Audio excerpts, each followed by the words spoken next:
5 ওয়াক্ত নামাজ জামাতের সাথে পড়তে হবে ফজর সহ।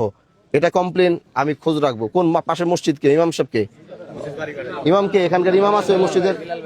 বিল্লাল, ফজর থেকে শুরু করে এশা 5 ওয়াক্ত নামাজ জামাতের সাথে আদায় করবে টানা 3 মাস। কয় মাস? এর মধ্যে একদিন ফজরের জামাত যদি মসজিদে উপস্থিত না হয়, ওইটা আপনি লেখা রাখবেন, মনে থাকবে। কি বলছি কথা বুঝেন নাই আপনি আমার? হ্যাঁ, ফজর থেকে নিয়ে এশা 5 ওয়াক্ত নামাজ জামাতের সাথে টানা 3 মাস। কয় মাস? টানা 3 মাস। একদিন মিস হবে, একদিনের হাজিরা আমি রাখবো, খবর রাখবো, ওই একদিনের শাস্তি হবে। টানা 3 মাস, মনে থাকবে ইনশাল্লাহ।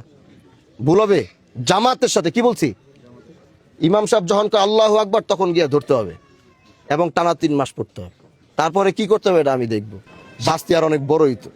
ভাগ্যে শুক্রিয়া আদায় করেন, 25,000 কইছি, 50,000 কই নেই। আশেপাশ থেকে আওয়াজ আইছে, আশেপাশ থেকে আওয়াজ আছে 50,000। আমি ওর দিকে তাকিয়ে কইছি 25। আর একটা কথা না, এই 25,000 কই থেকে কামাই দিব, কইতে কামাই দিব, দিয়ে দিবে। শাস্তির মতো দিতে দেন, সহযোগিতা করবেন না। কথা বুঝাতে পারছি? সহযোগিতা করবেন না। ভুল করছে, শাস্তি ওরা পাইতে দেন। এবার ও খাইটটা 25,000 টাকা দিয়ে দিবে, তাহলে গায়ে লাগবে। অপরাধ করার সময় আগামীতে ভুল করলে, আজকে তো 25,000 কইছে, আগামী তো আর এলাকায় থাকতে পারবে না, জরিমানা করবো তখন 1 লাখ, তখন বুঝবো না কেমন লাগে। আর তোমরা, ওরা এই এলাকায়, এই পরিবার, ওরা এখানে থাকবে। আজকের পরে কেউ কোনো ধরনের ওদেরকে জ্বালাইতে পারবে না, কেউ ওদেরকে উস্কাইতে পারবে না, কোনো খারাপ